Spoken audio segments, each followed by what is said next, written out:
few minutes just to oh, Bloodwood did stream. Okay, Yeah, YouTube, thanks for not telling me shit. Ugh, I shouldn't be surprised. And I'm not. Alright, there we go. Alright, let me mute myself on my own stream, because I like to do that. Alright. Starting a deck fight, because I'm not allowed to say the D word. Well, I'm not allowed to say the proper D word on YouTube. Dyke? Dick. Oh. Well, I made this joke last time about playing Conan in like, and I mean, okay, so the nudity in Conan isn't really nudity. You still get a loincloth. I'm not disappointed by it. It's just I'm not really surprised by it either. There are mods that I could install that would give you the ding dong fights. So like if I ever do that as a stream on D Live, I'll make a big deal out of it and let people know that I'm gonna start a ding dong fight. But and apparently, sex scenes in The Witcher, nudity in Conan, and other games where there's nudity, they're okay with that on D Live because it's not real. It's CG. So I don't know. As long as you label it properly, which I don't have a problem with that. Like, it's what I'm doing is really immature. I wouldn't necessarily want children to watch it just on the general basis that it is really immature. But I don't care. At my age group, it doesn't really matter. If I want to do something in a game that's absolutely ridiculous for like, a 10-minute little goof fight, I'm gonna do it, and I'm gonna run around the map. Like I found some of the frost giants in the north, so I was like, that would be amazing if I'm just continually trying to climb up walls so that I can slap them in the face with a fake penis. That's funny. Okay, it's immature funny, but it's funny.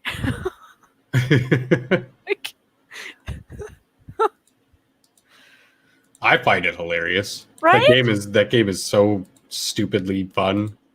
I haven't played it. Well, no, I recently reinstalled it to play it, but I don't know. I just wasn't into it. I wasn't feeling it. Well, I think for me, it's more because it's so new, and it does have, like I said, it does have the elements of both the 7 days in the Ark that I like, but it's got a little bit more along the lines of the Ark feel to it than the 7 days. I haven't tried out the Purge yet. It's one of those things where I'd like to see a video of what it really what it's really like, because I got the impression that it would be similar to like 7 days. Mm-hmm. But at the same time, it's really not. So it's just one of those things where like it's one of those things where like if you and I can somehow manage to start a series on it, like I know you're like I wasn't really feeling it at the moment. I'd like to see if I could convince Satsu to at least give it a shot, because I honestly think that it would be funny for the two of them to run around in there. I'm not saying that they would make a big series out of it. I don't believe that they could. Like Conan, it is one of those ones that you're going to get the feel for it or you're not. It's pretty grindy too. It is pretty grindy. And I mean, there's a lot of boss fights. Like a lot of boss fights. Like there's nowhere on the map that you're not going where you're like, oh look, there's a boss. I mean, it's a big boss or a small boss or but there's little aspects there that I think they would enjoy. I'm not sure how I'm going to go about convincing them, but like the two of them have said that it's just one of those things that they haven't really wanted to get into. Mm-hmm. But if somebody bought them the game, well, obviously I don't have money to do that right now. But, I can definitely direct our crew who might be interested in seeing them play a new game. Because, like, yeah, they're having fun with Dark Souls. I actually don't have a problem with them doing Dark Souls, because at least it's something fairly different. And I like to joke with people that, like, when you're playing a proper round of Dark Souls, it's called a drunk Souls. So every time somebody dies, you have to take a shot of whatever your poison is. Some people go soft and just choose beer, Every time you die, you just take a sip of your beer. But it's also a really good way to get hammered. So make sure you do those on Fridays or Saturdays.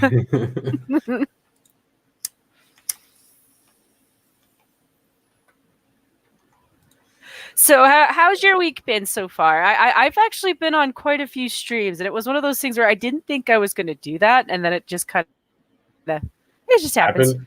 Ah, Yeah. boring, same old for me so far this week. Nothing too big. Just biding my time. Well, I can tell you right now that you're going to laugh at us next year for our pot sales because so we did finally get our edibles.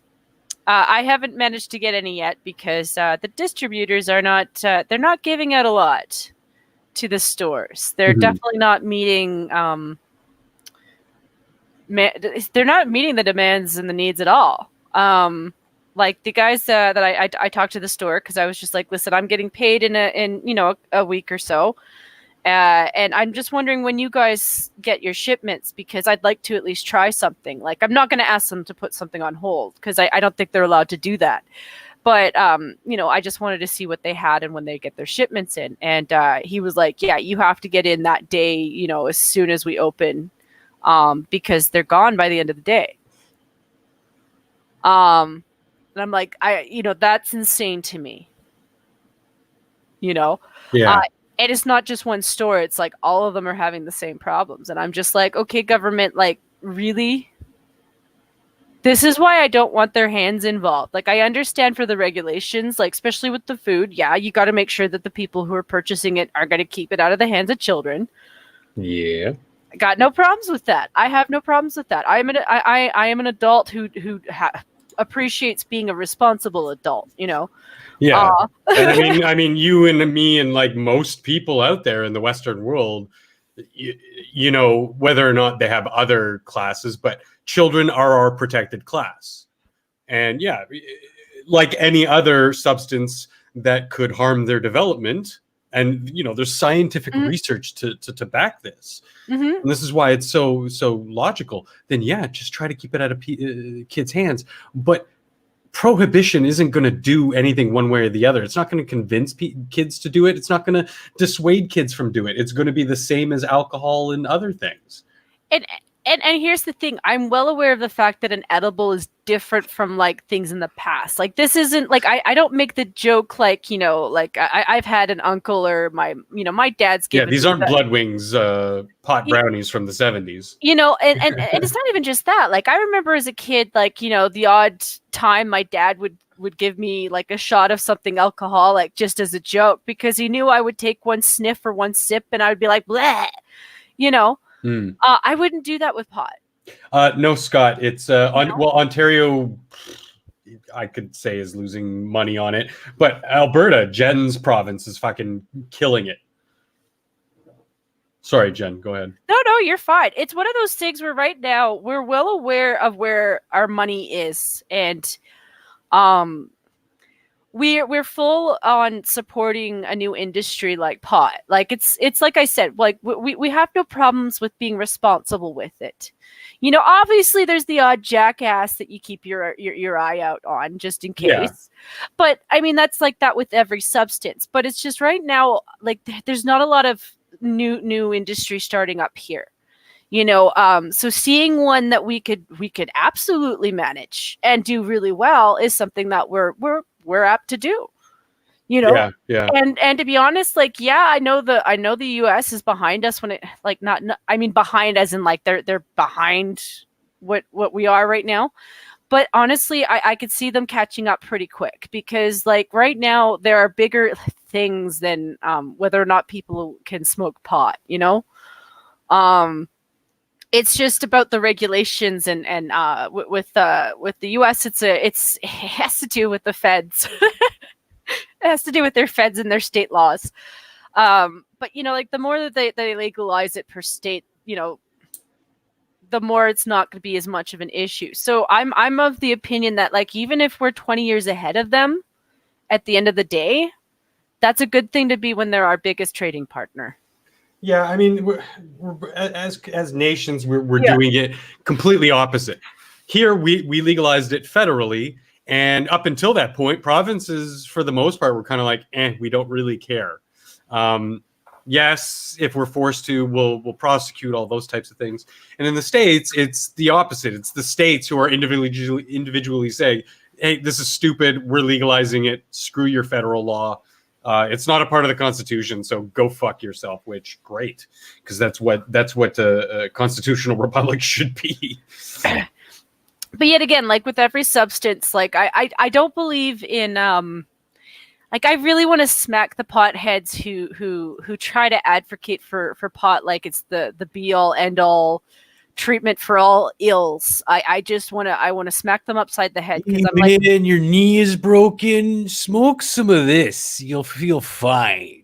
like it's just they are not helping our cause when they do that. I'm of the opinion of yes, any and all kinds of research that goes into the pot that helps people with legit issues that actually helps them, you know, like better breeds, all that kind of stuff. I'm on board with that. But like for the regular stuff, I'm like, yeah, it's a substance that I take because I like being calmed down. I like being a little bit toots sometimes. I don't drink the beer. So, you know, I'd like to have something that I can do for a little bit of fun. I mean, I wouldn't. That seems to be a common thing. Like for people who don't really like alcohol, they tend to like their pot because it's just a different way to, it's that escapism through a chemical. That's basically, I'm honest about it. Like Yeah. that is. I'm the same way. You know, I'll have an occasional drink, but even when I was a big drinker, I wasn't a fan. It was more so, okay, well, this is legal. It's going to get me fucked up. So whatever. I don't care. Hey, trucker. Trucker Matt. We should bring somebody on, you know, like I always say that, like if anybody wants to join, you know, just let me know and I'll always send you a link, or I'll, you know, if Functional's free, he can do it too. While you figure out which one of our lovely audience is going to be subjected to online exposure, let's have some news. Yes. I've got a lot of news, and there's a lot of good stuff. Well, good stuff. I mean, stuff to talk about. First of all, and again, oh my God, we've lost so many of the original Monty Python cast now. Terry Jones. You know, a lot of people have been talking about it. It's something, again, that's just been so close to my heart because I grew up with Monty Python. I know a lot of people who grew up with Monty Python. Elwin grew up on Monty Python. It was a staple. Yes, it was, you know, huge in the UK, but us as being sort of, you know, a commonwealth of the UK, we had a lot of exposure to their media and a lot of influence from across the pond. And so it was readily accessible. It was constantly played on, you know, CBC and stuff like that. You know, this CNN article or BBC article is especially delicious because it's just showing you pictures of the cast through the history. So we got Terry over here, Graham Chapman, John Cleese, Eric Idle, Terry Gilliam, Michael Palin. You know, rest in peace to those of them that have passed on. Terry was dealing with dementia. And he eventually succumbed at 77, which, you know, is a fairly young age for people of this era. And it was upsetting to know that he had dementia because, you know, as many people know, and, you know, anyone who listens to Alex, you know, he had to deal with that recently. I know in my life, I've had to deal with forms of dementia. My mother had MS, which is a similar kind of thing in that you're losing control of, you know, just basic ability to cognitively process things. Very different diseases, but still the effect of you're losing your mind and your body and your spirit are just. Yeah, that's one of those things where yeah, if I ever got it, I would definitely have already written a will for it, being like, yeah, can you, when it gets to the point where I'm that bad, can you just not do that to me? It's funny. I have an article to follow up on that because Canada seems to be very accepting of some form of legal assisted suicide, just to put it bluntly. But in going with this, like one of their first things was this skit here. I forget what it was called. Crunchy Frog sketch. of course, the sketch with Eric Idle in the bed about he finally got some. That was good. As Arthur Ewing. Of course, one of my favorites was as Mr. Creosote at the end of Meaning of Life, where he eats so much he literally explodes. His roles, and a lot of people didn't know he was also very active behind the camera. He was the director of Life of Brian, Meaning of Life. He was a cameraman. He did a whole bunch of things behind the scenes as well as in front of the screen and writing. There he is, a little bit older. These are the gentlemen, quite old.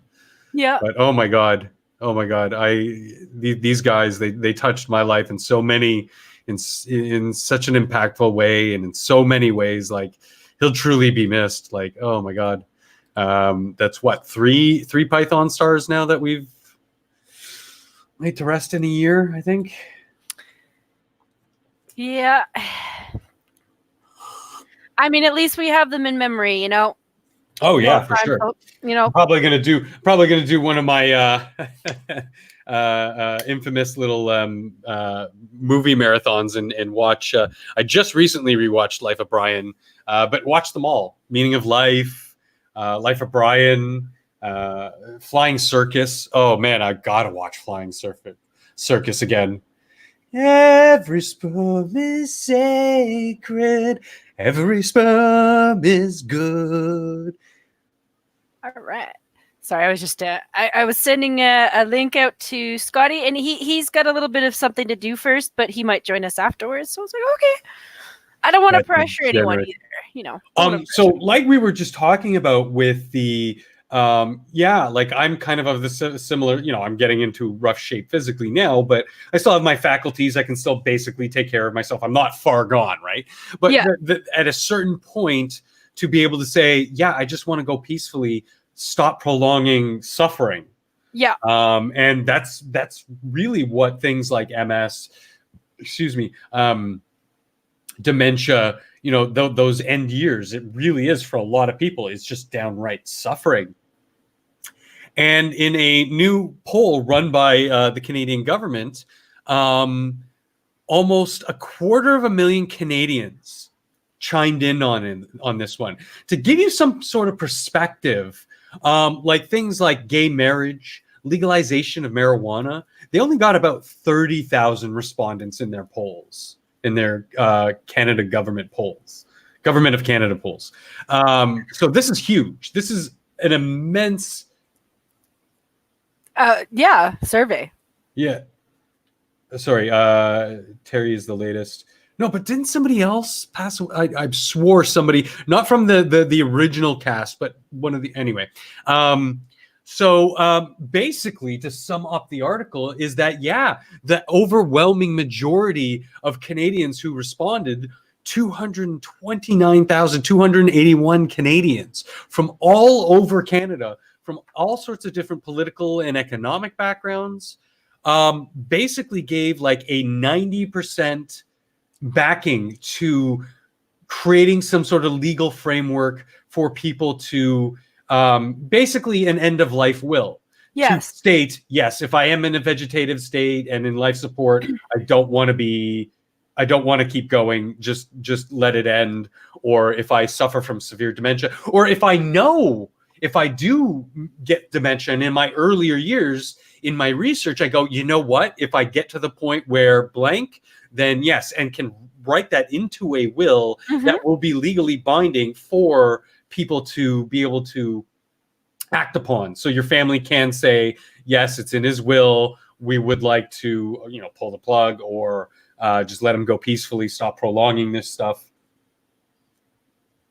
Yeah, exactly, Green Thunder. Done properly. And, you have to have that legal framework in place as to, you'll never eliminate it, but get as close as you can to eliminating abuse of the system. So somebody can't just, write themselves into the will of their dying grandmother or their demented grandmother and then off them. like we want to get away from that. But people in logically at certain points of sound mind and body saying, well, this is what I believe should happen to me if I get to that stage, then yeah, why not?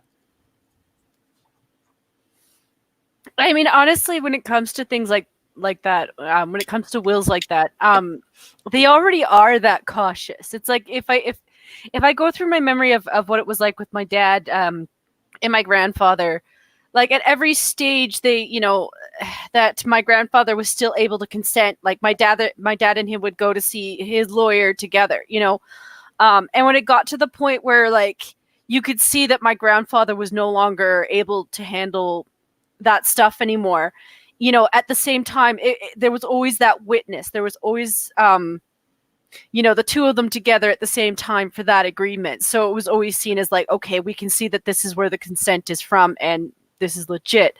They already have that in law. There are so many steps that you have to take to arrange these types of things. And anyone that was involved with my grandfather's will, like anytime there was any involvement, they were there for it up until the point where like when it was cut off was when my grandfather was like, I can't do this anymore. And then he handed over that to my dad. And even then at that point, nothing else could be changed in that will. At that point, what's set is what's set till my grandfather died. And that's how it is with the lawyers. And you can't change that. And even after he's passed away, there's still things that you have to do in stages before my dad can still even do anything with it. Like this is the thing. It's a really involved situation. And I think a lot of people put it off because it's not a happy conversation. Well, I mean, yes. And I just don't believe that many, like most people have, I hate to say this, but enough, sort of monetary value in their possessions and in their finances to really, really care. Like it's not enough that, a lot of people feel that it's that important to have to write that out. But you are right. It can be a very difficult issue for people to eventually come to. Like I've you're dealing with your own mortality. That's never been easy for humans to deal with, right? See, like for me, my situation, like I've been looking into it on my own because the thing is my dad and my mom, they're healthy. I'm not too worried about them like just suddenly dying, but shit still happens. And it's not between my brother and I. Like between my brother and I, we don't have issues with each other when it comes to stuff like that. We don't have that pettiness between each other when it comes to that. The problem is my half sister. Now, my half sister is crazy as fuck, and she's already had her inheritance. But the thing is my dad's been confronting her for the last 3 years because, like, her grandmother died, and the person she's been mooching off of for the majority of her life is now gone. So she's like, oh, well, I remember that I have a dad that I only ever talk to every once in a while to ask for money. But now that my main cutoff is gone, I'm going to go seek out my father. And she does legit have some mental issues, and it's one of those things where like, Dad, you better deal with her now because I don't want to deal with her when you're gone. I don't want to deal with her when you're gone. I would rather that he spend every penny than have to deal with her. And I've told him that, like, I would rather you spend every penny than have to get sucked into that kind of drama. Yeah, for sure. Fuck because that noise.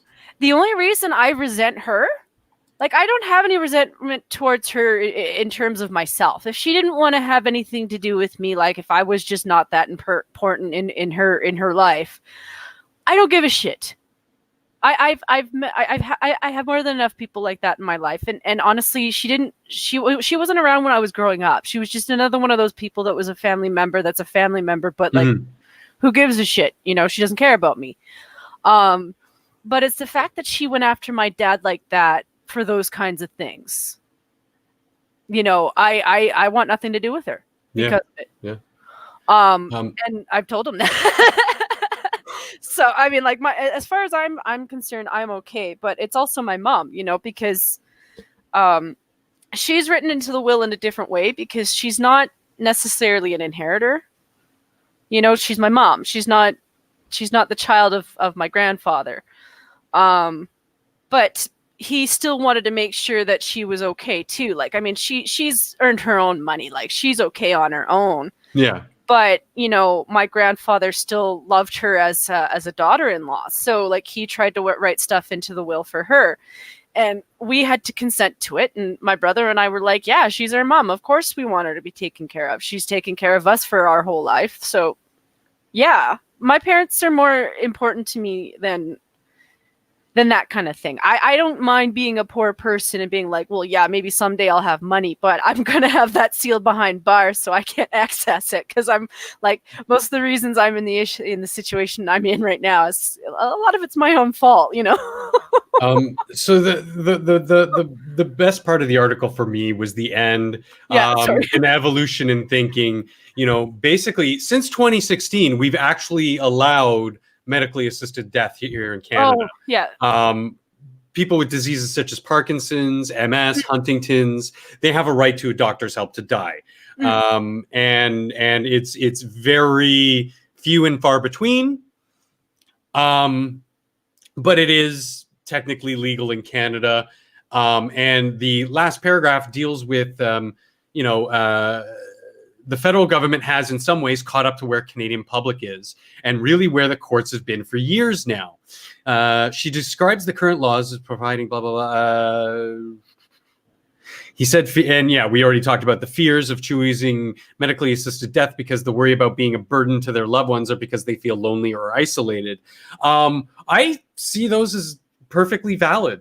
We're social creatures. And because you don't want, like, if you know that when you become a blithering idiot because of these diseases and you can't function, if that you're part of your reasoning is that you're going to be a burden to your family, to society, or because they know that they're going to be like completely isolated or alone, then yeah, that's just as valid as, well, I'm not going to be able to, live a proper life.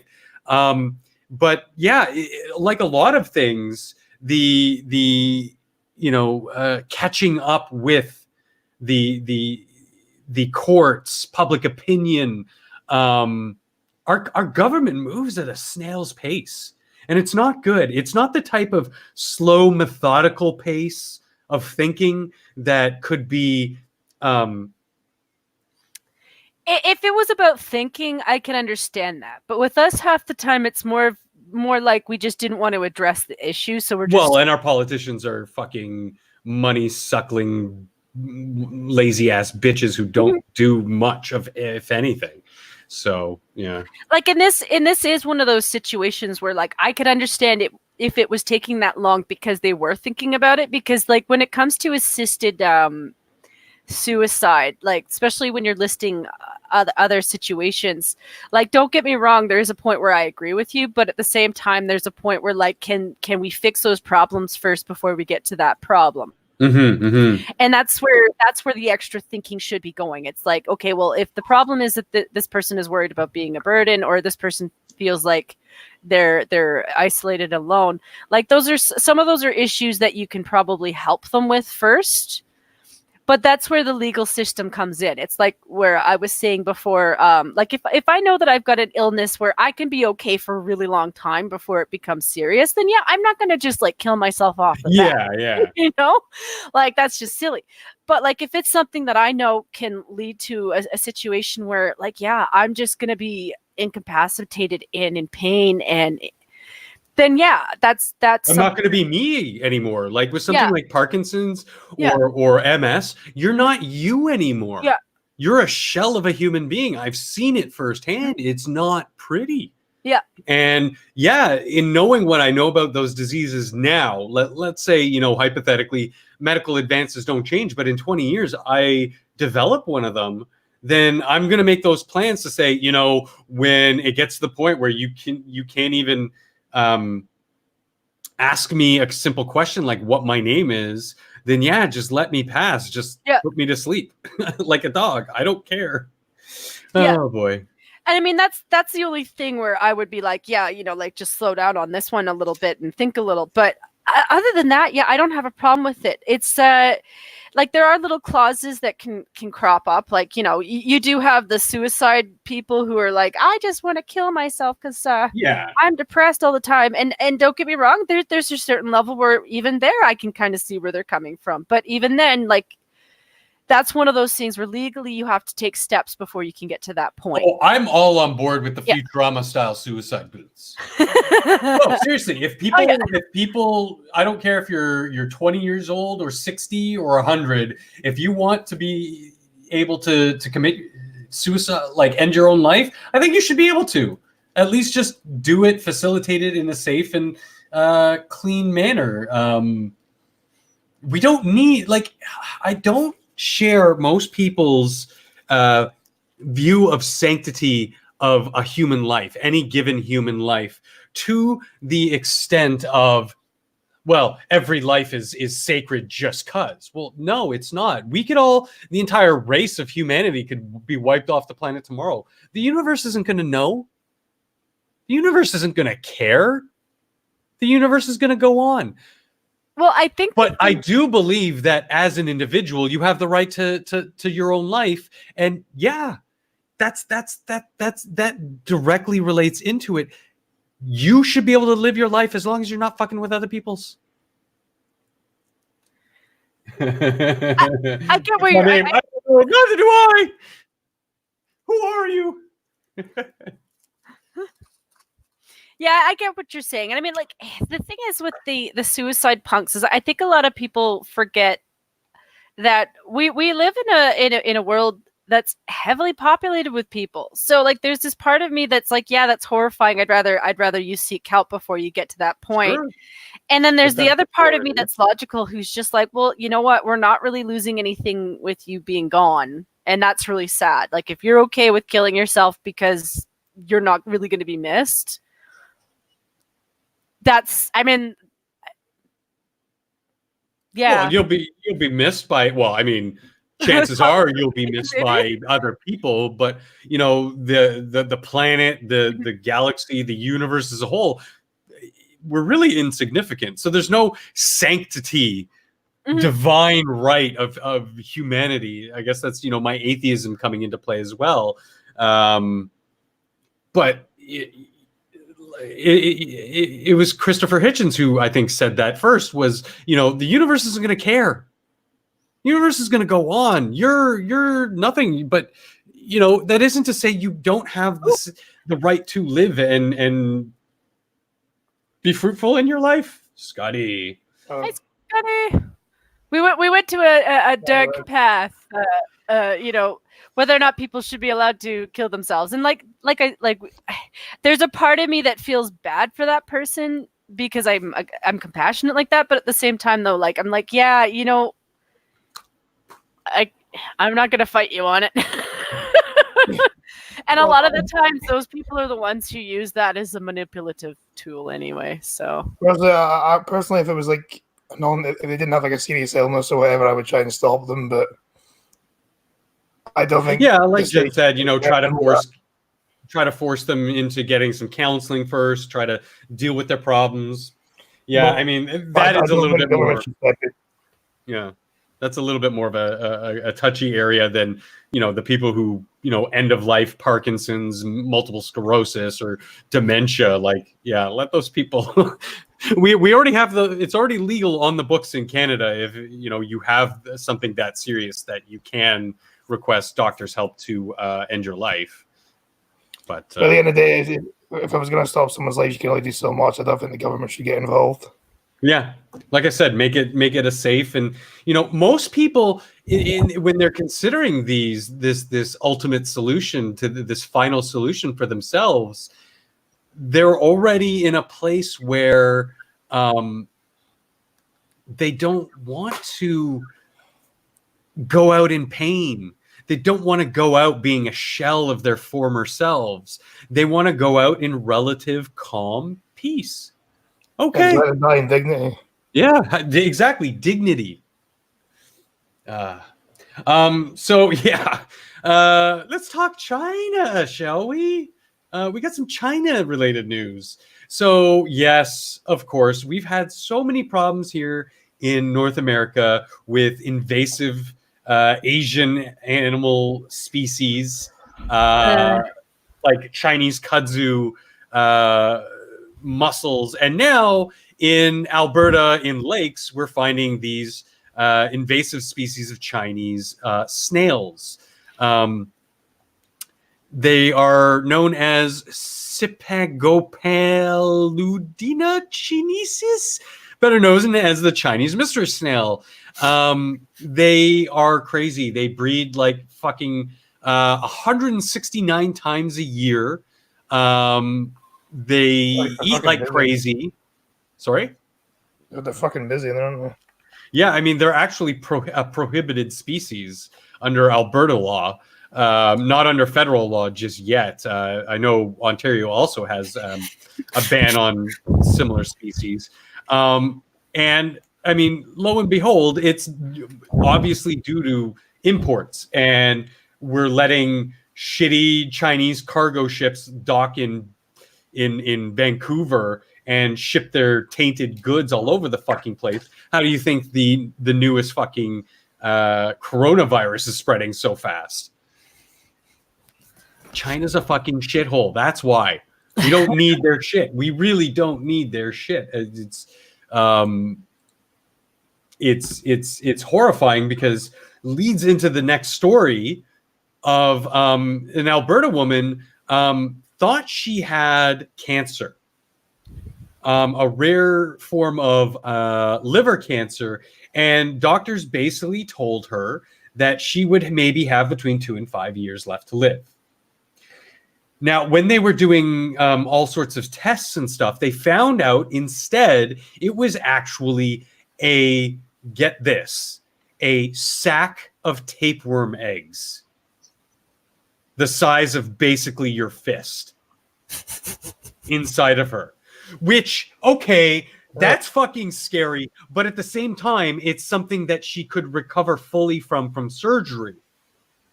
So in finding out all this, I'm not going to get too much into it because there's a whole bunch of, what the actual goings on in her life was about. But suffice to say that she found out about, the doctors found out that it wasn't cancer, that she's actually going to live. But get this, this has been rampant in Alberta, localized to Alberta, again, because of Chinese products. Huh. Really making the noggin jogging when all these fucking animals, parasites, viruses are coming from a certain part of the world and somehow always manage to get to other parts of the world where we're based. We are literally selling chunks of real estate to the nation of China, the dictatorship of China, the authoritarian regime, communist regime of fucking China. What the fuck is wrong with our government? Seriously. It's not just ours either. At least Trump is trying to be a little bit hard on China, you know? Well, businesses will pander to them because they're the largest market in the world. Simple as that. Yeah, but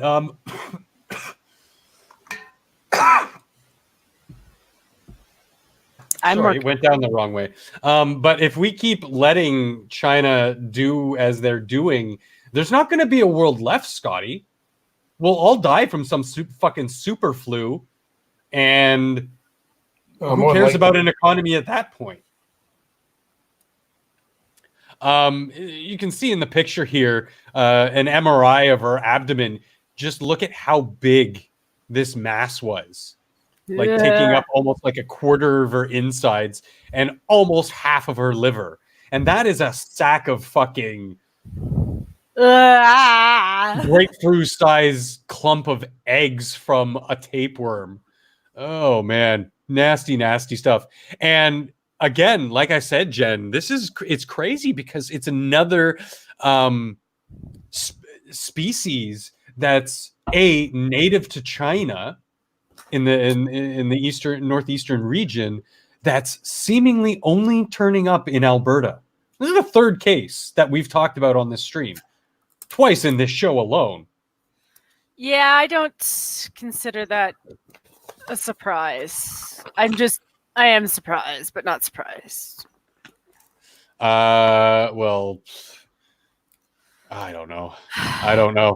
Like the scariest parts of these things is the fact that there's nothing you can physically do against it most of the time. You know, viruses, parasites, insects, they find a way into our lives because they're just so small. There is something we could do though, functional. We could tell BC. Nuke China? We could tell BC that they can keep their China shipments, or they can build a pipe.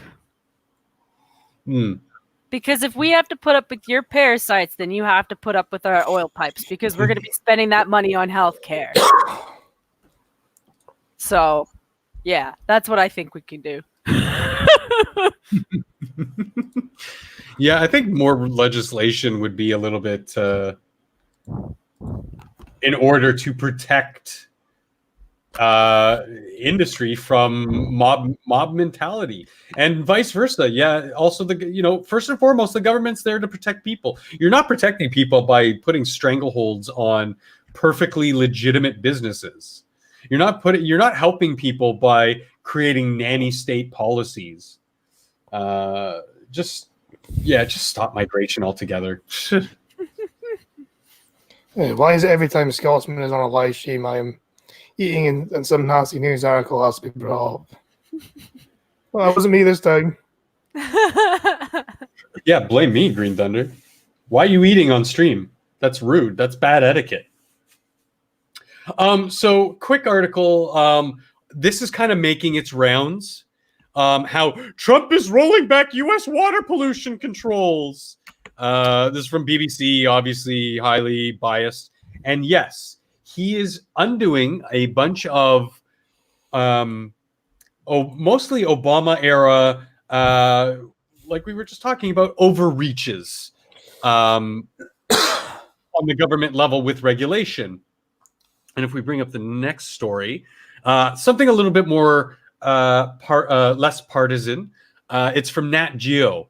And so we're going to go a little bit in depth on this article on 15 ways the Trump administration is changing environmental policies, because most of them are not bad. There are a couple of them kind of like, but most of them not bad. And of course, it's, mostly activists, NGOs, mob mentality that's responding to changes by filing lawsuits to block the administration, to block businesses from doing things like against the Keystone XL pipeline, which a lot of that has to do with people leasing out their land, but more so to do with public lands also profiting off of a private industry's pipeline being built there. So, hey, all these people who are like, oh my God, pipeline's so bad, are also the same people who are like, free healthcare, free college. How are you going to pay for that? Maybe you should think about going back to the ways of, yes, some utilities, renting out property like the pipelines is a good way to supplement social programs. Not to take the place of good health and responsible living, but to at least throw money into the coffers. So first off, we have the U.S. is pulling out of the Paris Climate Agreement, which good, because again, it's nothing but propaganda. He's got a lot of flack from it, but the fact remains, you guys, these climate alarmists, this cult has yet to show concrete evidence of any of their claims. In fact, it's been demonstrable, like, oh, we have 3 years to make changes. Oh, this, oh, that. Yeah. And you know what? When there was a hole in the ozone layer, we did things. We banned things like CFCs that were directly causing it. You know what? It healed. The ozone layer healed, because that's what our environment does. It heals. And when we take the right steps, when there's science backing it, chlorofluorocarbons were demonstrably proven to degrade our ozone layer. So we took the steps to fix that. Great. Show us where the Paris Climate Agreement, where the science is, because of course they're always the ones that say, oh, well, you're just the science denying. You're denying the science. Show us the fucking science. Go on to Twitter, or Facebook, or whatever. Right now, you can't find it because it doesn't exist. It's like wage gap science. 2. We're only on 2. Trump EPA poised to scrap clean power plan. So again, it's another one of those things where they wanted to, okay, you know what? They wanted to cut some carbon emissions, even though the United States alone in the last 20 years has cut emissions by 80%. They want to cut emissions by another 32% by 2030. But Trump was like, again, this is stupid. These are unreasonable expectations based on puff science. And, you know, the whole quote unquote war on coal, which, yeah, coal is dirty energy. But you know what we're doing? We do find better, more efficient ways, not only to deal with coal, but with oil, with nuclear, hydroelectric, your green technologies, even though they're not green. We find ways to innovate. Life finds a way, to quote Jeff Goldblum, you know? Life will always find a way. 3, the EPA loosens regulations on toxic air pollution. This is actually kind of a misnomer. This is legal limits to be able to quote unquote pollute.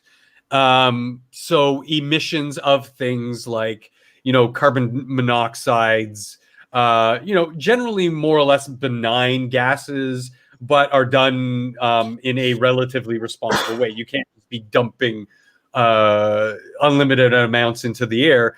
And the OAIA, which is once in, always in sort of restriction here, what it basically said was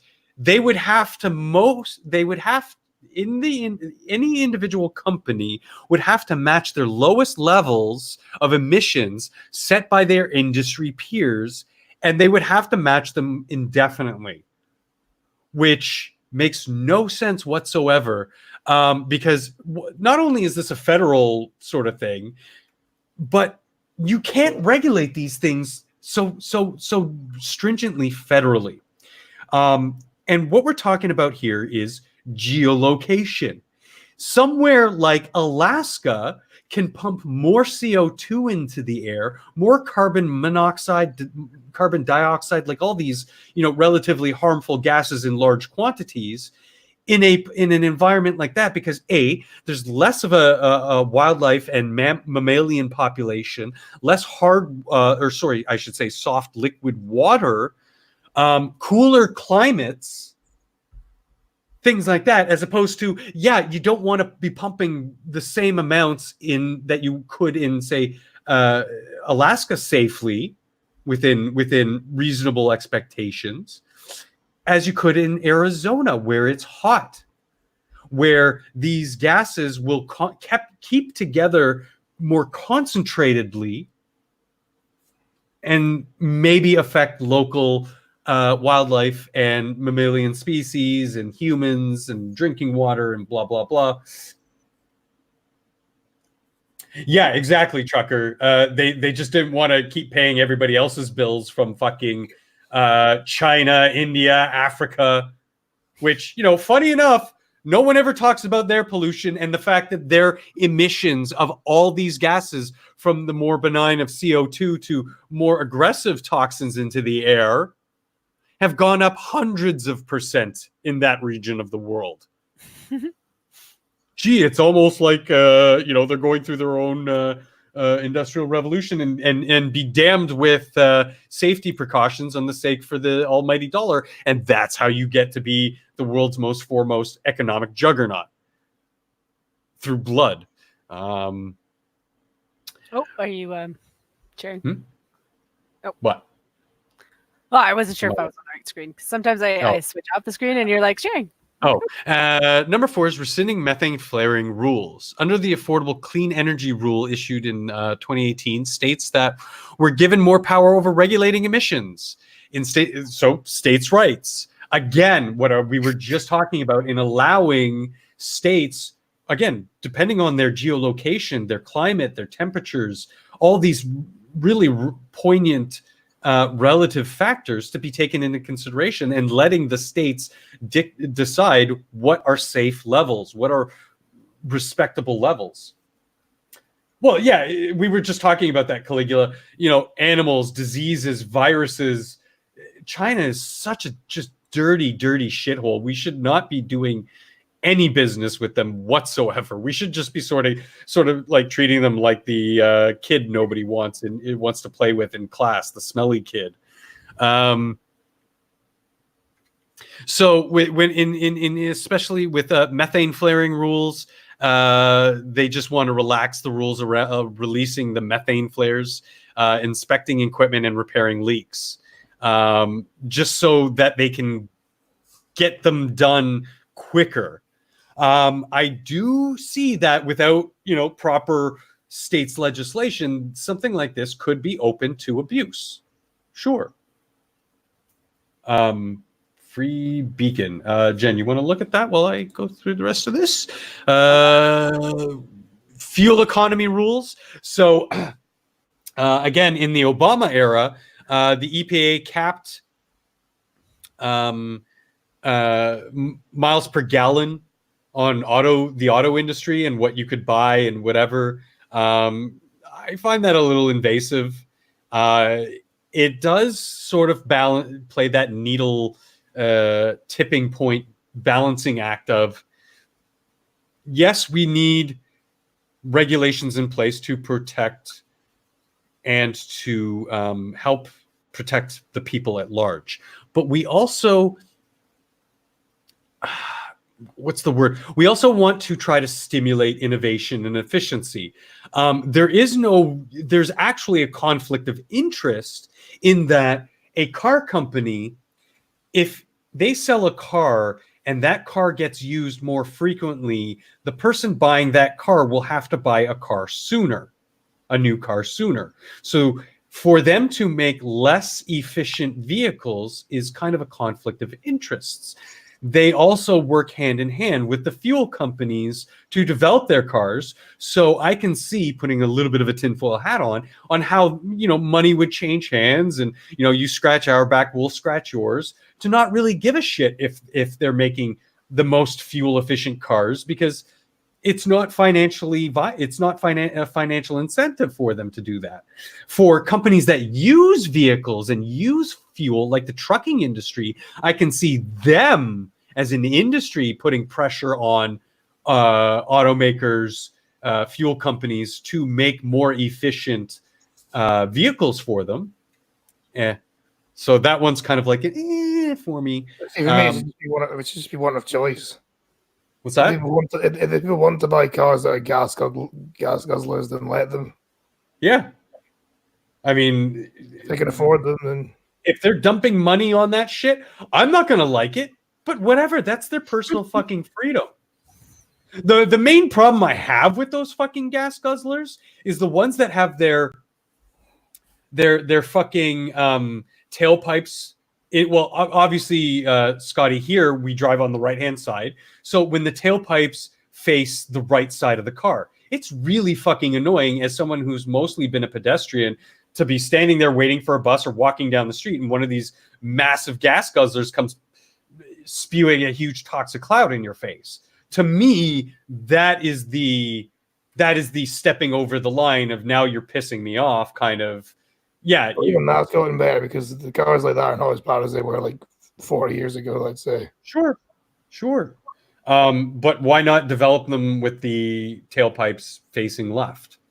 or in your case, facing to the right, to the center of the road, as opposed to the sidewalk where people are.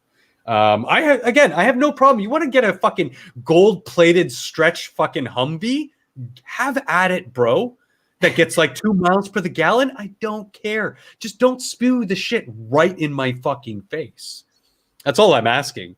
As far as water, flood standards, even though somebody like Obama invested in beachfront property, apparently rising sea levels were a concern. So they enacted shit about that, some legislation about that, which, yeah, kind of really doesn't make sense if Obama's investing in beachfront properties. And as we've been able to determine through geology mostly, water levels rise and fall all the time. For as long as we've been able to observe ancient history, we can see it. We can see it in glaciers. We can see it in stones, in land masses. Hell, half of what's currently Toronto used to be underwater. Did you know that, Jen? Like half of our waterfront that's been built up was basically built up with massive concrete cores to keep them stable in the event of flooding, because it's so low to what was the ancient water level. Our Fort York, our biggest fort that used to protect us from those dirty Yankees and the Brits and the French, that's a good several hundred meters away from what is now our water's edge. So, yeah. Another one dealing with the water is that the Clean Water Act was really broad in what was considered a federally protected river or wetland. That meant any sort of even small ponds that you would have on your private land were being overly regulated and scrutinized by federal regulators who wanted to justify budgets. So basically what the Trump EPA wants to do is, yeah, exactly, Matt, it is a swamp, is to narrow it down. So yes, if it's on federal land and it's federally protected, if it's a waterway that passes through somebody else's land, yes, they can't just be dumping toxic waste into the fucking river. But at the same time, it is still their part of their land. They can do with the part of the river that they quote unquote own, but they can't exactly pollute in such a way that it'll affect the rest of the river. So just narrowing it down so that there isn't all this overreach of the government.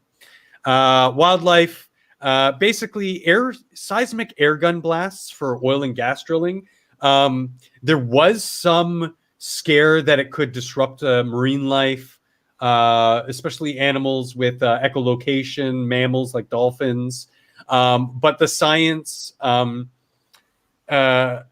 proved that it didn't kill or disorient them in such a way to ruin their lives. So they're revoking that ban on seismic guns and using sonar to find wells, oil pockets, those kinds of things.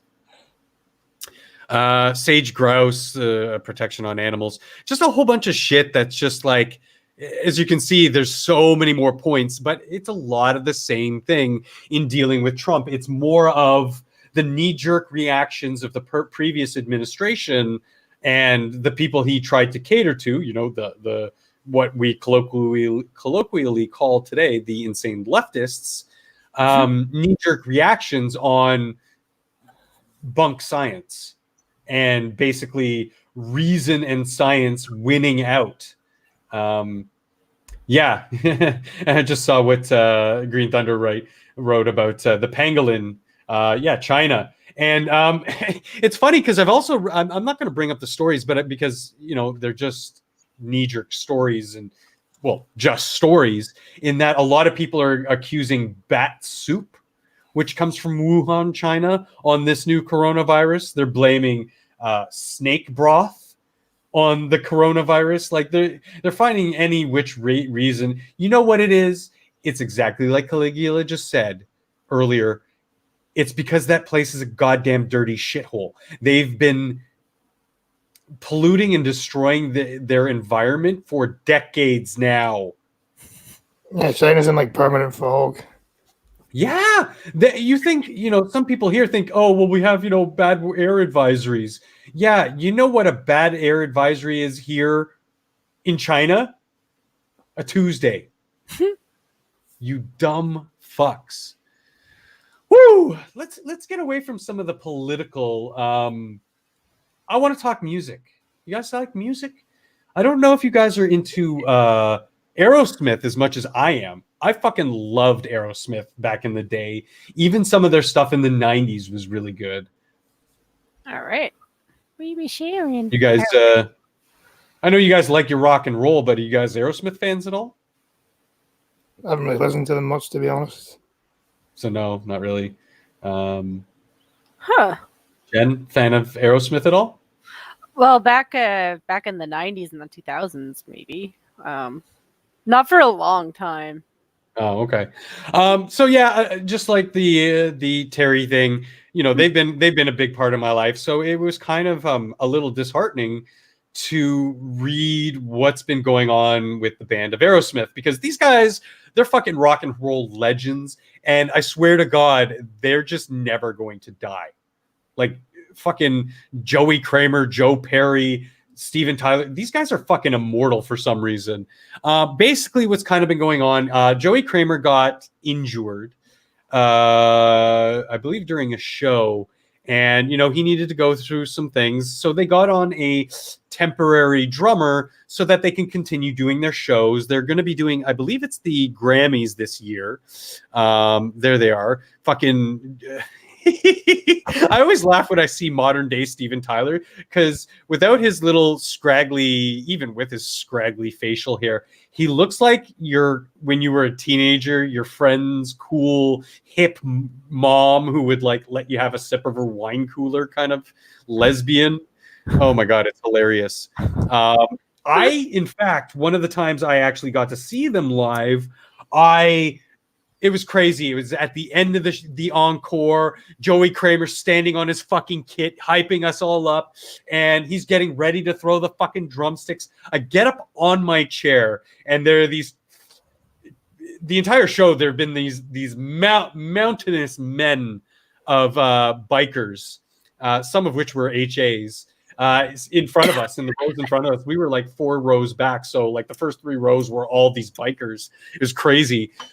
Jumped up onto my seat, into the air, grabbed the fucking, they rolled out like on and off the biker's hand in front of me, it back into the air, and I just snatched them and landed on the ground and like kind of did the fetal position. So my little arrow was supposed to be pointing at what Cynic said, but StreamYards and YouTube are behind. So just to clarify.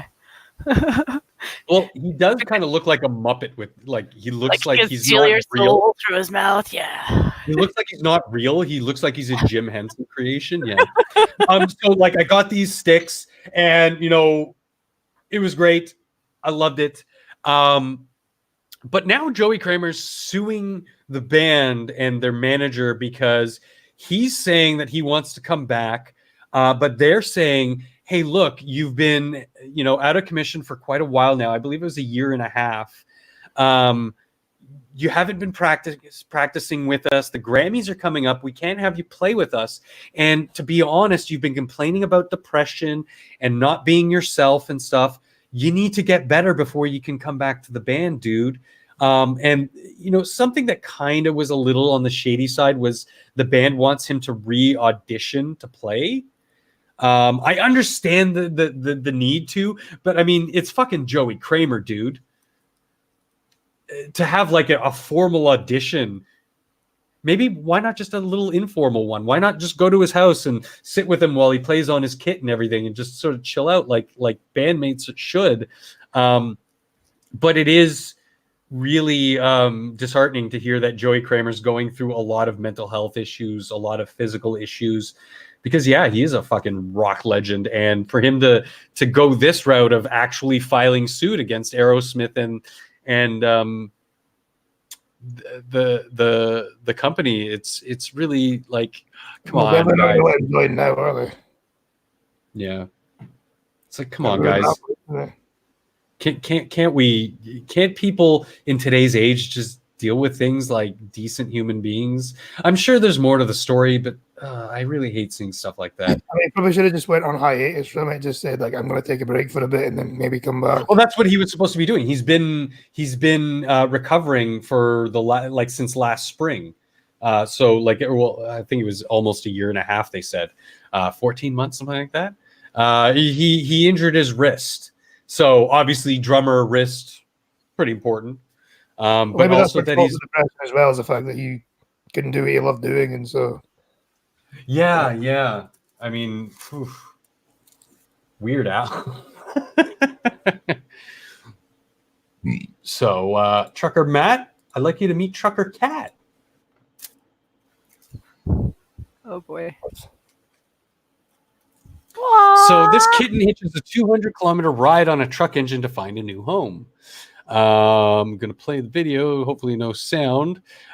This precious little guy or girl was hitched a ride in a truck. So some of the big news, and not big news, but what's it called? Part of the life in Canada, because we live in a colder climate, is with the invention of the car, animals like cats will use them because they manage to shield them from the elements. They tend to give off a lot of heat even well after you've turned off the car. And so part of living here, it's kind of well known that you should always, just take a look at your wheel wells before you go driving in the colder months. It's a fucking almost miracle that this cat wasn't injured, because a lot of the time animals like these cats, like homeless dogs, raccoons, these kinds of things, they do get crushed in the inner workings of the car. Right, James. What's that? I'm saying night to James Woodwright. Like the Jews? I'm saying night to James Woodwright. Oh, James Woodwright. Oh, good night. Hi, James. I thought you said the Jews. I was like, what? Like the Jews were stowing away in trucks. That's Mexicans, Scotty. It's the other Jews. Yeah, the Jews were in the trains. Yeah, and the showers, but not for long. I'm a Jew. I'm allowed to make those jokes. Fuck off. Yeah, he is. So I mean, I'm not going to stop. It's a touching story of how they survived in a truck like this, and this guy's a trooper, because when animals, it's kind of a heartwarming story when animals find hardship like this in the news and then find it a forever home because of it. And it's just cute. He's so cute. Look at him. Look at their face. He's so adorable. How he survives in this, in an engine block of a truck is just incredible. But yeah, people, this is kind of the thing we don't really teach new arrivals here, Jen, with our immigration. We don't teach them about life in Canada. Life in Canada is very different from China. It's very different from Africa. It's very different even from the United States, from most of the United States. It's different from half of Europe. The life in Italy isn't the same as it is here. See, I'm different that way. When I meet people and I'm not sure, I'm just like, listen, I don't know if you're a newcomer or not, but don't trust the weather right now, because it got nice, right? Like, it got fairly nice. I was like, just so you know, February and March are our worst months. And I know people might be telling you this, but we're telling you this for a reason. So, like, think of last week as a warm-up for what is going to come. So, like, I mean, I'm not saying it's going to necessarily get that cold, but it will drop to 20 and be like, consistent minus 20 for a good while. And yeah, like in part of what I'm trying to say is like, we need to aside from the laws and ensuring people abide by the laws, we also need to teach them about life in Canada. Like we were doing on that stream before of the heritage moments, yeah, that was funny. And how we pine for those kinds of things making their way back into modern Canadian society to basically teach people, these are our laws, they're all well and good, but did you also know that snow is really, really fucking slippery and you should maybe cut your speed in half when you're driving until you get used to it? Or that you should be checking your wheel wells before you get driving in the morning, or all these just like common sense to begin with. Well, you would assume that, but again, it's not common sense to somebody who moves here from Italy or Africa or Texas, who've barely even seen snow before in their lives. I guess we could boil it down to, let's teach some common sense in school, and not only in school, but while people are doing their immigration processes in those classes. But yeah, Trucker Cat is cute and awesome, and probably better pussy than Trucker Matt.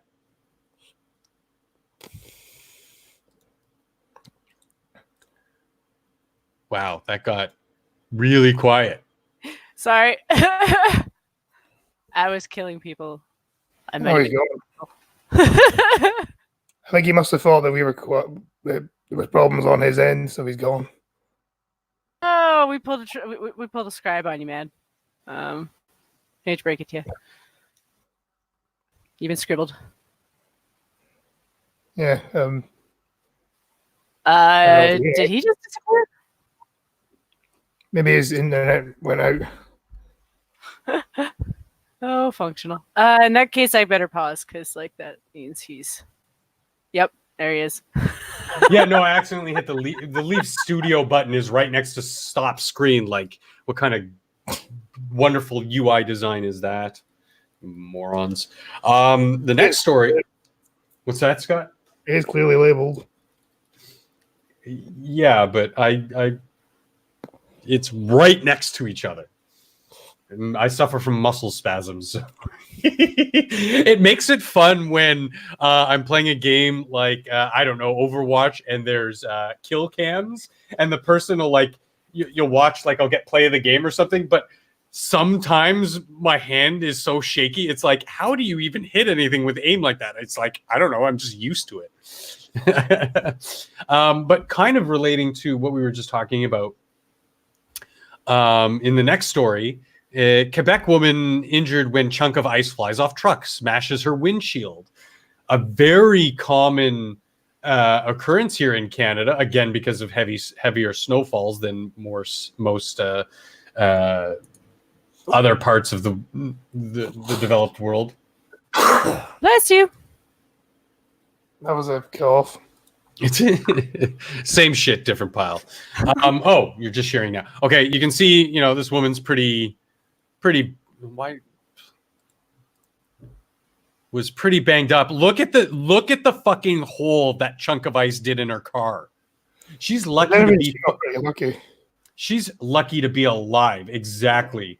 And again, like we were talking about, what would normally be common sense, and in fact is laws, in certain places in Canada, they vary by severity, but it's pretty much enshrined in law coast to coast in Canada that you're responsible for anything that flies off your car. So clean off your car, because you can kill somebody.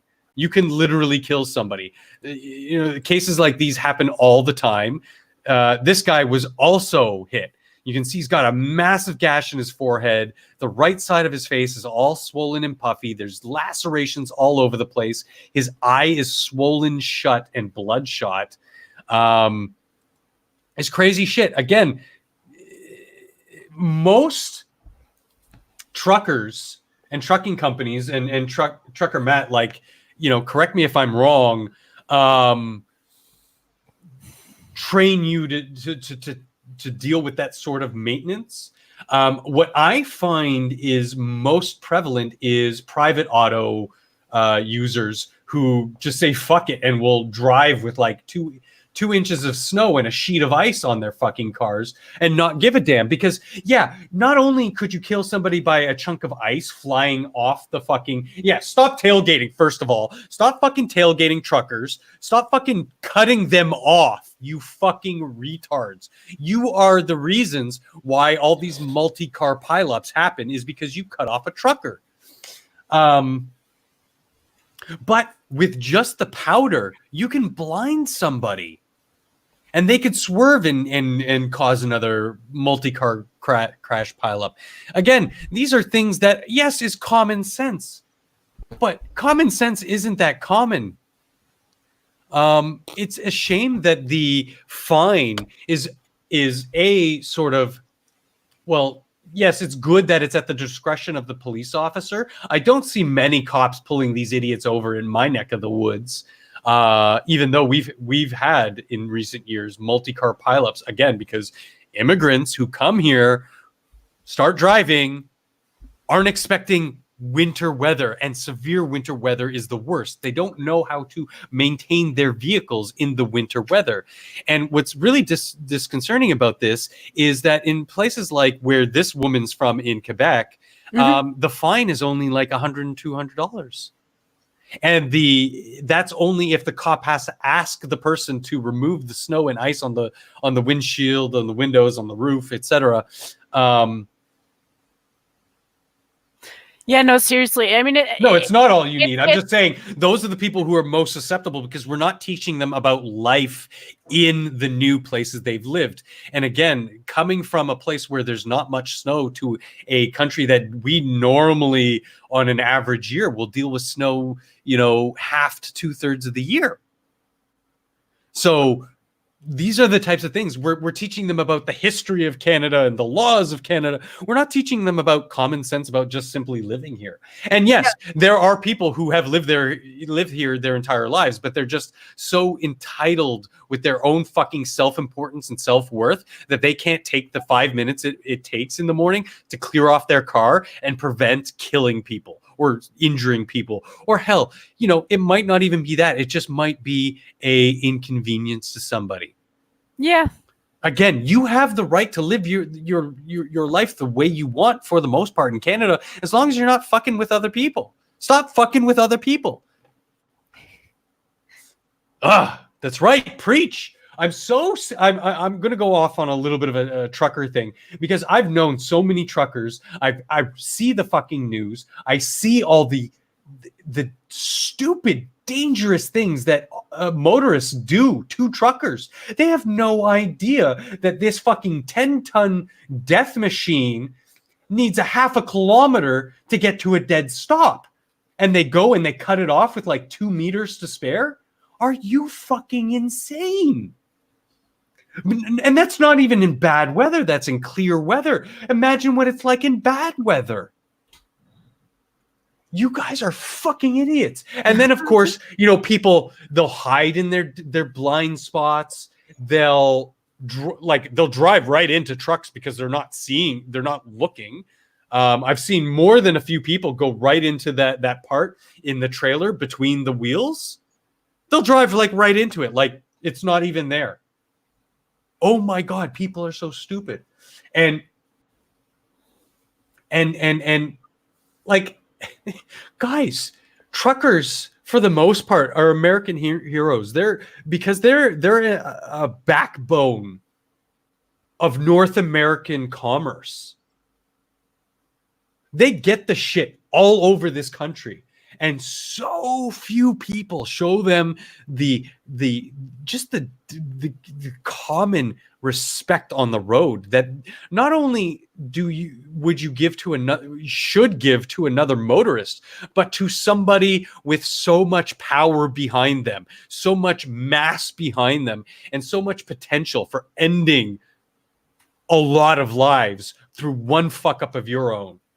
Yeah, it should be obvious. Like, you're tiny compared to them. Like, I know, Duck Dog. 10-ton is a light truck. That's what I'm saying. Like, we're just talking the light trucks here. Those big bastards who get up with like their really heavy loads.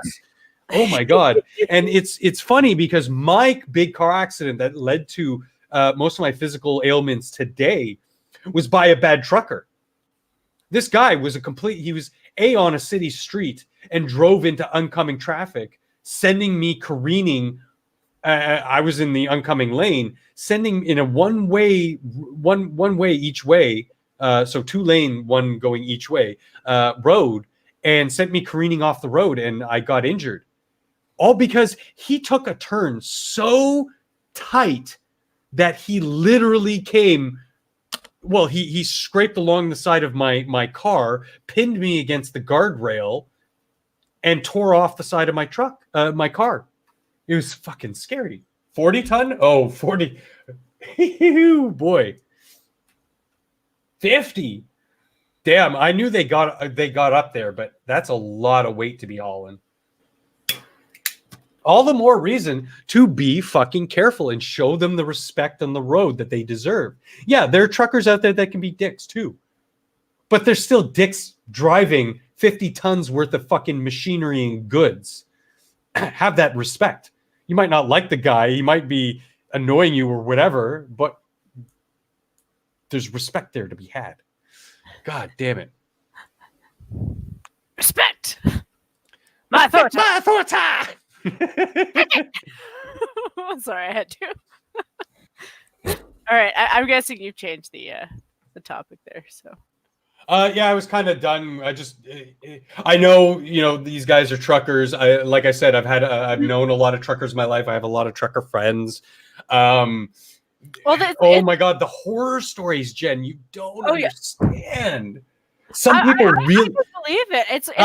I'm not saying you wouldn't. I'm saying, people, a large amount of people. I would wager the vast majority of motorists don't realize just how dangerous they act around these trucks. Mm-hmm. Mm. Like my dad always taught me little tricks and things like that. He was always like, you know what? You always give those guys the fair share of the road because they're just bigger. Accidents that happen with them are usually worse. And then the other thing he said was, watch out for the guys without the tops. Because there's a lot of guys who, for some reason, like to go around with their tops uncovered. Oh. I guess that makes sense in the summer. Yeah. Well, in the winter, too. Yeah, man, dude. Well, at the end of the day, they're basically living in those cabs. So I'm not going to fault them. I'm not going to be staring at them, but I'm not going to fault them. So let's get into the weird and wacky side of things that I found. So in Spain, they've been having their own bouts of crazy ass weather with Storm Gloria and heavy rainfall along the Catalonia region of Spain. And if you want to bring up the video, I guess I could do that. Oh, heavy rainfall. It's like my daily life. Look at this shit. Look at this shit. It's fucking seafoam covering huge swath of fucking Spain. Look at that wind. Oh, this is crazy. Before, not to this degree. You have or haven't? Have. It's usually at the beach, though. Yeah, I mean, again, you guys are coming from, you guys are surrounded by coast for the most part. The islands. So, yeah, exactly. Whereas most of North America, we're landlocked. Even the coastal cities and coastal dwellers, we don't see this kind of weird weather because, on the western side, we have the mountain range that pretty much protects most of land from these crazy weather bouts, things like, flooding but that's crazy. Oh my God. Of course, we have freezing iguanas that are falling from trees in Florida. That kind of speaks to itself. Mr. Peanut is being Aw. quote unquote silenced. I'd like to say murdered, maybe even Epsteined by the company.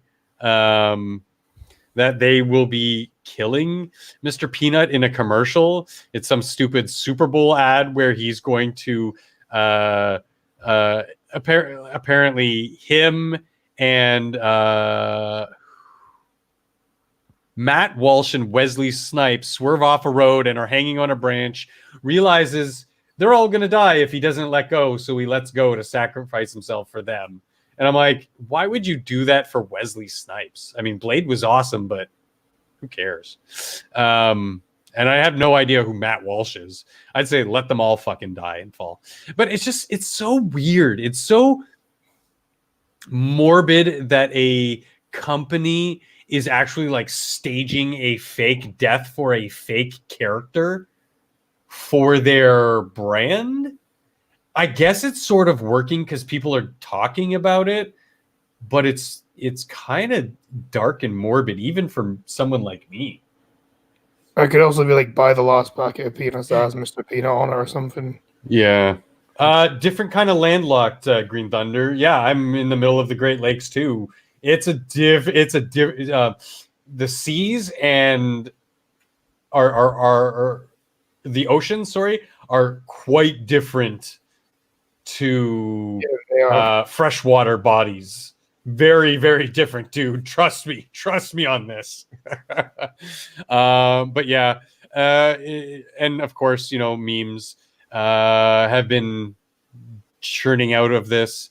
Honey Nut Cheerios did a similar thing where they cut out the bee on their boxes. But that was something different to show for the bees campaign of bringing attention to the bees disappearing, which had a modicum of success. I know the bees campaign, the pro Save the Bees campaign, is pretty huge because they are an integral part to our ecosystems. Of course, there was. If they really cared that much, wouldn't more of an impact be just getting rid of Honey Nut Cheerios altogether and just say, You know what? Yeah, fuck your Cheerios. The bees are dying, motherfucker. Yeah, but then they're going to lose a ton of money. And of course, there was that one time that Chance the Rapper or whatever petitioned Wendy's via Twitter to bring back spicy chicken nuggets. And of course, Wendy's has been notorious on social media for being really good with their social media accounts and being really funny.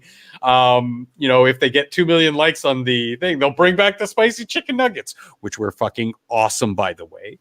Yeah, it's funny. I think the Mr. Peanut thing is just a little bit on the morbid side.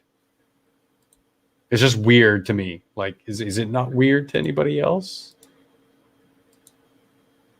Okay, well, in keeping in touch with the weird, apparently there's a new TikTok challenge.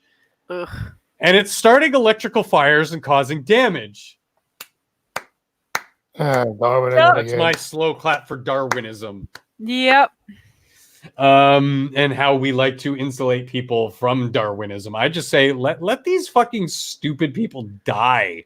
Means they're not going to breed more stupid people. So, obviously in recent times, we have the choke game, the knockout game. Even back in the day, we had the choking game. Like when I was a kid, we had the choking game. But it wasn't as glorified because of, the influencing factor of social media these days. So we did stupid shit too, but it seems like with this information age, stupid is becoming, for lack of a better word, super viral. And I want to know what the prank is. It's potentially dangerous, but it's very accessible and simple, which is likely why people are doing it. You plug your phone charger and leave space so it's not completely plugged in. Then you drag a penny across the metal or drop it into the space between the wall and the plug until you create sparks. So you're basically shorting out the fucking socket. You fucking retards. High school student in Westford is facing criminal charges after officials say he tried the latest viral prank and started an electrical fire at school. I'll tell you one thing. I think this is a victory for UK plugs because you wouldn't be able to do that over here. No, not with the different plugs. But here, especially with the 2-prong plugs, it's pretty easy. Oh my God, kids are stupid. Like, not only should these kids be like fucking euthanized, toot sweet, but we should end their entire genetic lineage. Because even if you were able to do something like that, the airflyer would stop it immediately. So yeah. Oh my God. Like, go back to eating Tide Pods, you fucking retards. Like, these are the same people who are screaming about climate change, ignoring pollution, and then opening 40 gifts up on Christmas with all that wrapping paper. These are the same idiots who are eating Tide Pods. These are the same idiots who are looking up to people like Taylor Swift as fucking and other media superstars as authorities on things that they have no idea about. Like, oh my God. China because TikTok is Chinese. Yeah, we're coming full circle back to I was going to say TikTok, to China. Oh my God. You're right, Matt, the thoughts, but dude. You want thoughts? Yeah, go to Twitch. No, go to thoughthub.tv. It has all the thoughts you could ever want in life. And we're talking, this is a site that excuse me. This is a site that reposts all of these eThoughts content, even the shit that is behind paywalls. So you get the good stuff. You get the good stuff. To be honest, this doesn't look any different to any other normal porn site, really. Well, it's not. It's just that they specialize in the eThoughts. A lot of this stuff you're not going to see on a site like Pornhub because it gets taken down and claimed copyright. But yeah, it's I don't know. There's good stuff. Yeah, fuck China. Fuck their thoughts. You know what? Let's get some UK stuff up in here. So rough sex murder defense, why campaigners want it banned. So basically these campaigners it's basically a fuck men. Another, women are never responsible for anything, always men. But up until now, and I'm currently on the books, there are certain cases to be made for manslaughter charges and gross negligence charges, as opposed to things like first-degree murder, which are night and day in the judicial system and how you are treated. But basically, these retard fucking feminists want is so that if a woman is into BDSM or kinky shit or choking or any of that kind of stuff, if an accident happens, no matter what, it's always the man's fault. So basically, once again, fuck men. So what constitutes as rough sex? Like, how can that possibly be defined? Well, I mean, again, our legal systems are devised in such a way that it's a case-by-case basis, right? So when something happens, let's say a man and a woman are, hooking up and he chokes the shit out of her to the point where she passes out, oxygen deprivation, a little bit of brain damage. So we're not talking death here, but we're talking an act like does damage to her. That's rough sex play. BDSM, let's say somebody breaks a leg or a tailbone or something because they're being paddled too hard. That's rough sex play. Stuff that you would not normally do in quote unquote polite society to someone else. But because people have their kinks, they do it behind closed doors. But yes, every now and then you have an accident. That shit goes both ways. Things like slapping, choking, gagging, spitting. Less than a severe, a vast majority of people, this is unwanted stuff. But for the most part, this is all consensual stuff. And again, what these people want is just to just demonize the men for any wrongdoing. So that's basically saying legally men cannot, in the UK, give into their kinks, try new kinks at the behest of women. It would be interesting to see what two BDSM playing lesbians might have in the court system. Because it's like, well, neither of them are at fault, but she killed her, so free to go. Kind of sounds about right in the UK or Canada. Jesus Christ. Yeah, the Duluth model. But yeah, I mean, on a personal note, I couldn't tell you how many women I've been with who are into a little bit of choking, a little bit of spanking, light play, not severe stuff, because I'm not into that kind of stuff. And a lot of the times when I'm engaging in that stuff, I'm actually super aware of it because I don't want to hurt them. I mostly engage in that kind of stuff because they want to. It's at their behest, and I want to be a good partner. I want to indulge their fantasies and their sexual needs. But I'm personally scared a lot of the time, or no, I wouldn't say scared, but just super aware of what I'm doing, almost to the point where it takes me out of the mood sometimes, because she's like, harder, and I'm like, bitch, if I choke any harder, your windpipe is gonna collapse. Like, what the fuck? I hope Elowen's not listening at this point. Too late. Well, she's out at the doctor's office, actually. Oh. Yeah, she's a little bit of personal stuff. She's at the OB, not the OB, the gyne aspect of it all, and we've actually been talking about potentially having a kid. Because up until we got together 6 years ago, I really was, I guess you could call black-pilled. Like, I really didn't want kids. I just really didn't. Spending time with her, being with her, seeing how well our genetics would potentially create a really super cool child that I could be proud of, I'm kind of on board with these days, yeah. So because we're in we're on the older side of things, we wanted to look into, is it viable? Am I potent? Is she potent? Fertile, I should say.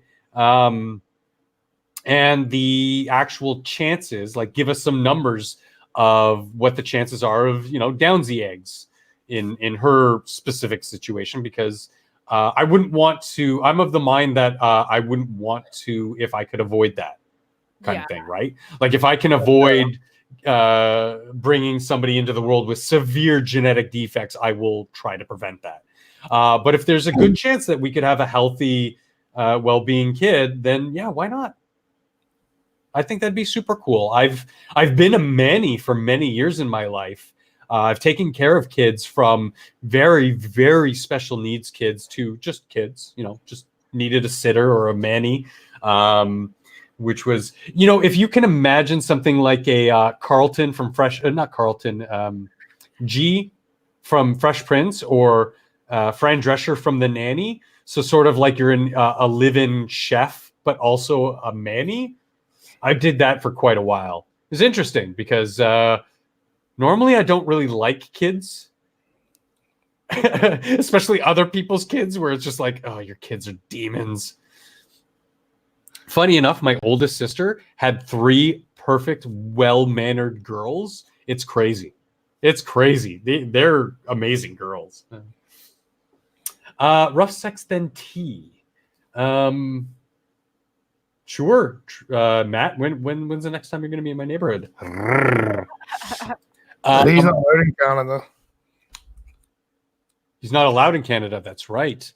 So yeah, again, with this domestic abuse bill, it's a load of bollocks, to use the British parlance, because the laws are in place that they do treat these like case to case, will investigate and take all the evidence, and most of the time will be like, yeah, it was consensual. We're going to get, manslaughter or relatively lesser sentences through negligence and stuff if you do end up killing a partner, as opposed to saying, oh well, it was consensual and all that, but this new legislation, this domestic abuse bill being put through, basically wants to say, no, you're a first-degree murderer. This entire thing was planned out and thought of and conspired against this woman to kill her, which is clearly two different things. Hi, Elwin. You are here. They're trying to do in their own bedrooms. And who knows, guys, Jen, maybe in a year-ish time, we'll have functional Elwin, Funkaweedus?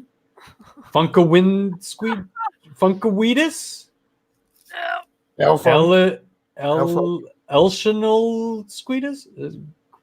I don't know. Well, people will come up with something, but we can have our own little baby on stream. No, you know what? I would never do that. I would really like to, speaking personally, I'm not trying to comment on anybody else. I would keep my children away from the internet at least until they're mid-teens, and I've educated them quite a bit on the internet and know that they've developed enough to at least start thinking reasonably, even though, in your teenage years, you might not be, you're a fucking teenager. You're still going to do stupid things, but giving them the tools they need to basically not get sucked in, and I wouldn't want to be posting baby pictures all over the internet.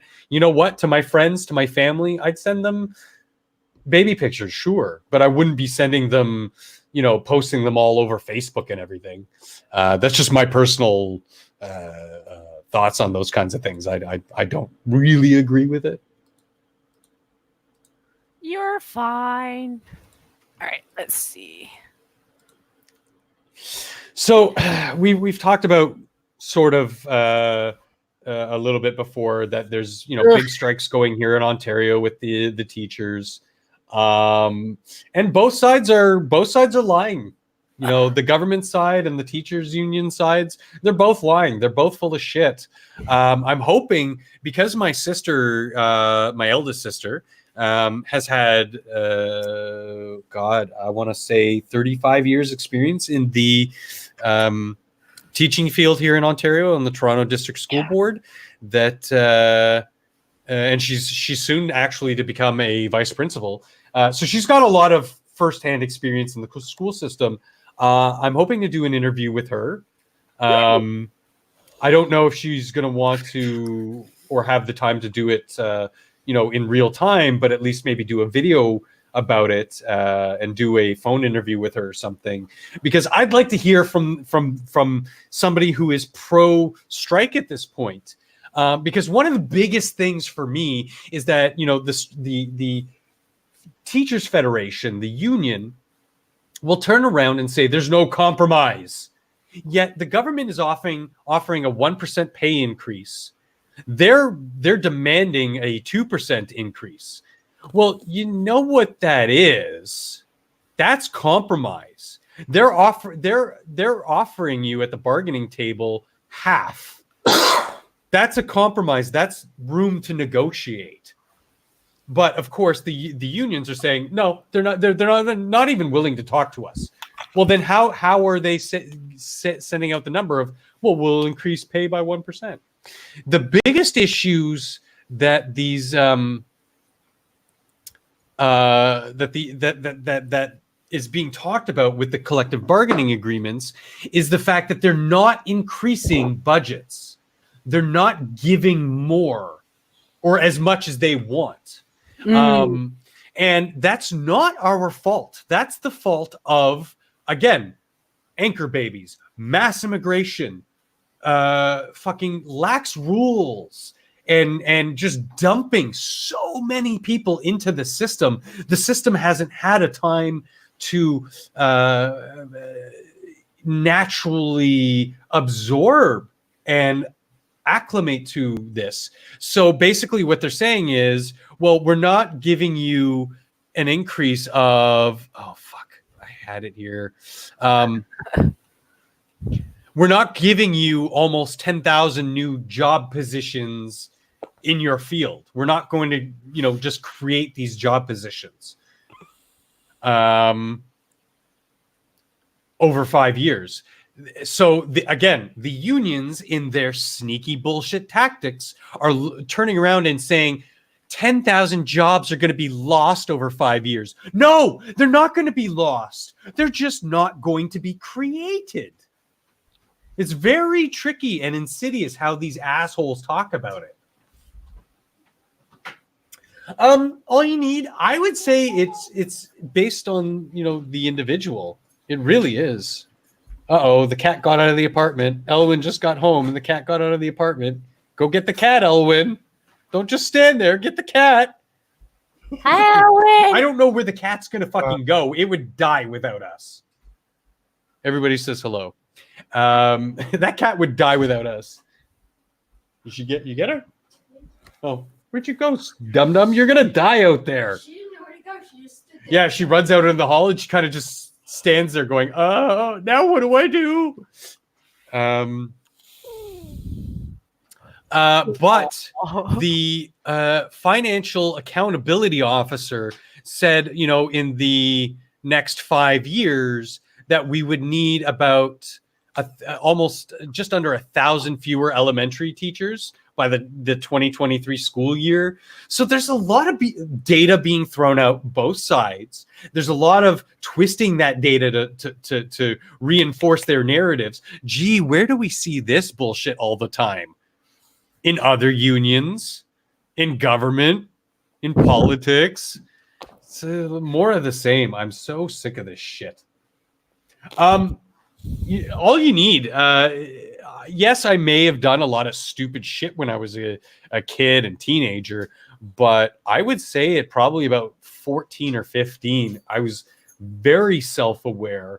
I was very logic-oriented and reason-orientated that even to this day, Elwyn will call me, a Vulcan for how logically I like to come at some problems and how I deal with deal with things with a complete lack of emotion and just looking at hard data and numbers. I can't help it. I'm a facts guy. I like facts. That isn't to say, I can, I'm human. I'm not Vulcan. I do have emotions and I do. Yeah, good point, Duck Dog. Bernie's 78. He'll be 79 soon. So for some of us, we never think reasonably. Oh my God. Sometimes, Duck Dog, I get sucked into those posts by the Bernie camp. And oh my God, it just evolves to the point where I'm just calling them a fucking idiot because they'll be like, well, the actual number is like 5%. And they're like, no, it's not. So-and-so said it was 12%. I'm like, I'm showing you the scientific study and a link to the scientific study in which it is 5%. You are a complete fucking moron and retard for denying the science since you were in your original post said, I can't believe Republicans are denying the science. Arguing with people like that is like arguing with a brick wall, though. Never goes anywhere. Yeah. That's what I'm saying. Like sometimes I get sucked into that black hole, like in responding to the stupid. I will just be, most of the time, I'll just drop facts and then drop the microphone and I'm out. I'll never go back to that thread because like you said, it's a brick wall. I know exactly what's going to be printed on that brick wall. Stupid shit. About the school thing, it's really sucky. I empathize with parents because this is severely impacting them, and it's not fair to the parents because over anybody, the children and the parents are the ones being held hostage by the unions, and the government knows that. The benefit of having the PCs in power now is the fact that they aren't want to kowtow to personal mob pressures like that. They tend to fight a little bit harder and a little bit more vehemently than the liberal parties would. And oh my God, so much more than the NDP would. The NDP, they're the ones who are on board with the unions. Obviously, they're our version of the communists. They, in fact, were at one point the Communist Party of Canada. Now they're called the New Democrats. Gee, once again, all you need. Where do we hear that phrasing of, New Democrats? Social Democrats. It's all the same bullshit. Get the fuck out of here with your fucking communism. Oh my God. All you need, I think it's both. It's got to be both. You cannot, like I've said, he addresses a lot of the time, he addresses problems. It's his solutions and his reasonings behind these problems. Oh, this is happening. Well, it's got to be racism. Because racism. What? No. The drinking water problem in Michigan hasn't been solved, but it's not because of racism, you fucking retard. Yeah, what's the difference between the Canadian Communist Party and the Chinese Communist Party? Really, there isn't one, because they're basically buying up swaths of Canada. More like logical but also driven. Con Noonien Sung or Con Sing? So Con Sing. Okay. I was thinking more Con Noonien Sung. Don't insult retards. I'm sorry. To all the actual retards out there, I hold nothing against you. It's just that these people have perfect, for lack of they've appropriated your culture, and you should they've appropriated your culture. They've appropriated your actual genetic deficiencies and differences to basically justify why they are so unbelievably stupid. Still don't start wearing helmets though. Oh man, in school we had one of those kids in the helmet. I have a helmet. So one day I decided I was going to wear my hockey helmet to school and befriend the kid, because for all intents and purposes he was cool. He was just prone to bouts of seizure and violence, which was really kind of weird because he seemed conscious when he was having these seizures, but he was like really flaily and he was really violent and he would start screaming and yelling at people to get away. They didn't last very long, but of course, if you're in that kind of he needed the helmet. But otherwise seemed like a pretty cool kid that I wanted to talk to. And, most people made fun of him, and I really didn't see the point in it, because it's not like it's his fault. I made more fun of like I'm just going to outright say it, the niggas, the fucking people who wanted to pretend like they were gangbangers, or the wiggas who wanted to pretend like they were black gangsters. I made more fun of them, and one day one of them bullied me for several weeks straight. I had enough. I stabbed him in the fucking base of the neck with a pencil. I was not to be fucked with in my school. I say, Christ, you can kill someone doing that. Noonien Sung. Thank you, Duck Dog. I knew it was. Bleh. What were you saying, Scott? Saying you can kill someone doing that. Yeah. Like I said, I did stupid things, but when you go to faculty, first off, when you tell the person to piss off and they want to keep picking on you, thinking that you're weak and defenseless. Dude, I have military and martial arts training and wilderness survival training. Don't fuck with me. And when that failed and they just teased more and bullied more, we're talking bullying, Scotty. We're talking tripping and pushing and shoving and at some point slapping. Eventually someone just snapped. Going to faculty, getting no response.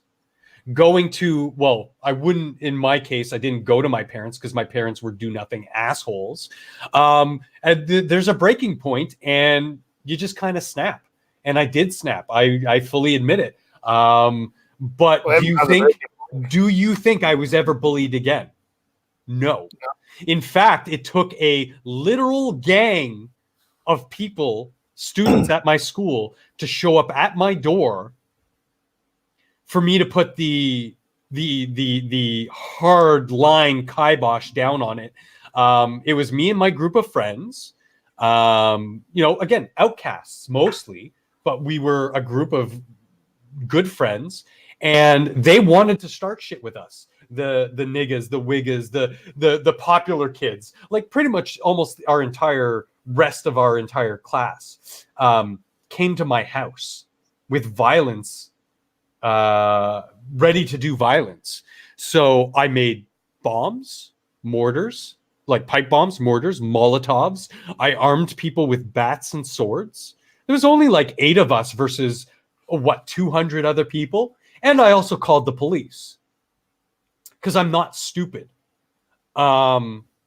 Luckily, the police showed up just in the nick of time as we are standing there with weapons, and I'm frantically moving to hide bombs and Molotovs from sight of the police, running down to the police to say, hey, get these motherfuckers away from my house and start talking to the fucking faculty at the school that is allowing, fully well knowing that a group of almost 200 students are coming to beat us up for no reason other than they just don't like us. We put them down for good. Nobody ever fucked with us. The second they saw those swords, a lot of people got second thoughts and were like, oh, well, we were coming here for just a rumble, but they were coming here to save their own lives. Because again, 8 people versus almost 200. You think people are going to fuck around? You think I'm going to fuck around and come at you with fists? Are you stupid? No, I'm going to bring weapons because I don't know what you're going to do. You guys could kill one of us. Yeah, exactly. All you need. When you're a popular kid, when you're a well-liked kid, school is a breeze. Yeah, you might have your own body issues and social issues and blah, blah, blah. But when for quite a few people, school is hell for how badly we are treated by our peers, for nothing more than just being different. And with me, being different was only the fact that I was a long-haired rocker, a tall, lanky, skinny kid who liked D&D. Scotty is not a big black man. I have the dick pics to prove it. So you lie, Cryptic. I don't know why you turned this stream into a house of lies. Yeah, Cryptic knows I'm the whitest person on here. Yeah, you were so white that when you turned on your camera to show me what you look like, I was almost blinded for a second. I needed my eyes to adjust to the glare. Oh, boy. No, I don't want to cover that story. That's kind of... Right. Oh my God, it's so bright! Is that a footy jersey? Yes, football jersey? Yes. What club? Rangers SC. Rangers, okay. I'm just not familiar, so I'm just curious. It's funny because when it's cold outside and you're pumping the heat inside, obviously, it's too hot to be wearing a hoodie indoors or sweater, but it's too cold and breezy to be walking around the apartment in a beater. So I like just putting a hockey jersey over my beater. Right amount of air conditioning. Yeah, that's the other thing too. All you need. I liked school. I liked, for the most part, my teachers. They genuinely cared about giving us education and the tools we need to be good human beings and informed people. It was really just the other students. And yes, And Dr. He did play for Rangers. Sorry. Apparently there was a Canadian-owned plane that typically operates out of BC. We've sent a couple of our firefighting planes.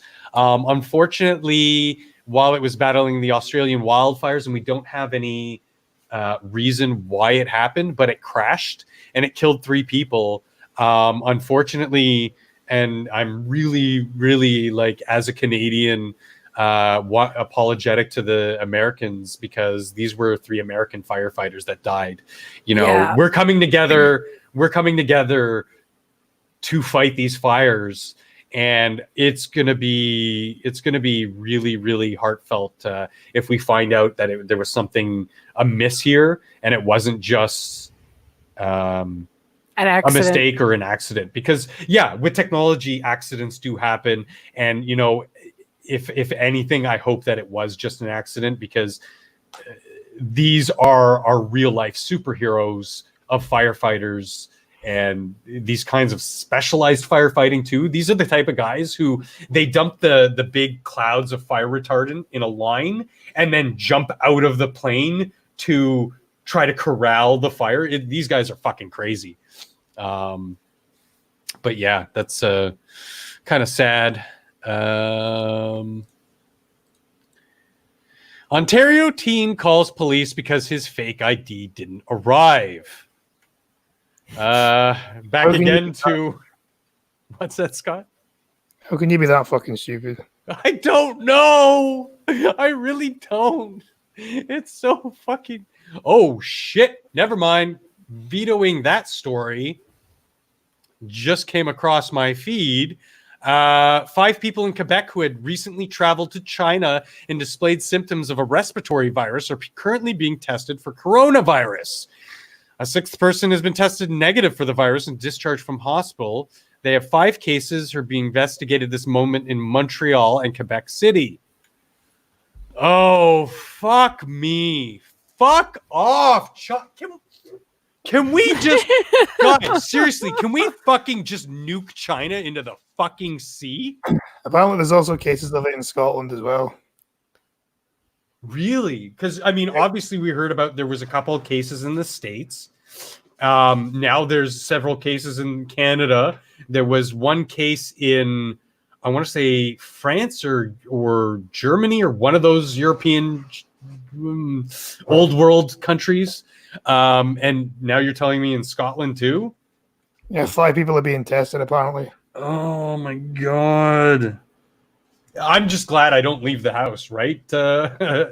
Green Thunder? I think he's probably on blind trucking right now. Oh, did they start up? Oh, it is 7, so we'll finish up. Oh, yeah. Yep. Oh, all you need, you're Canuck? I did not know that. That's awesome. I don't know why it's awesome. It just... I typically expect most people I encounter in my online travels, so to speak, that they're American until they prove me that they're not. It's funny how that works. But yeah, an interesting little stream, kind of all over the place. But, you know, we're kind of like BW in that way, that we're just crazy knuckleheads with our special guests, special in more than one way. And we talk about nothing. What do you mean? Just go back to bed, Scotty. Shh, just let it happen. Maybe special needs we didn't have to put out there.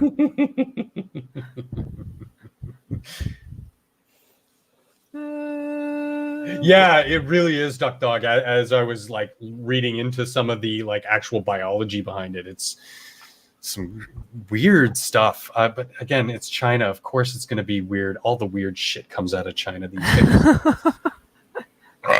Excuse me. But yeah, let's wrap it up because it's getting to be din time. And I've been sitting here far too long. No worries. Any parting words? Not too much on my end. At some point, I am gonna fixed to do a Conan stream because I've been enjoying playing the game, and I'm convinced that like I said, I'm gonna try and see if we can't wheedle it into Satsu and Monkey's life because I think they'd enjoy it more than they think. Cool. Not saying it's gonna work because those two are stubborn, but you never know. Cool. So yeah, that's pretty much it. Obviously, guys, we're going to be Saturday on the Functional channel. The more and more I use that name, that moniker that I've had for 3 decades now, the more and more ironic it's becoming. So yeah, come check us out then. I'll probably, like, if you end up doing the stream, I'll probably join you in some adventures. It would be really fun to get the boys playing a game like that. And yeah, I've been doing some more random ass game streams and just fucking around with the new World of Warcraft content. As some may know, I'm a big World of Warcraft player. So I'll be streaming every Tuesday and Wednesday night, our raid nights as we progress. It's not the most entertaining or engaging content, but it's, come by and harass me and make fun of us wiping and dying and doing stupid shit and then doing incredible shit. Because when I don't stream it and I don't record it, I do some incredible things in that game. It's love it. But yes, coming to the end. All right, guys. All right, I guess that's it. We want to see you next Saturday. And I'm going to play us out because thank you, Jen, for being my lovely co-host. Oh, you're very welcome. Thank you, Scotty, for being a wonderful part of the channel and a guest today. And blinding me with your absolute tastiness. Have a good night, everybody. Bye. Bye. Oh, and broadcast.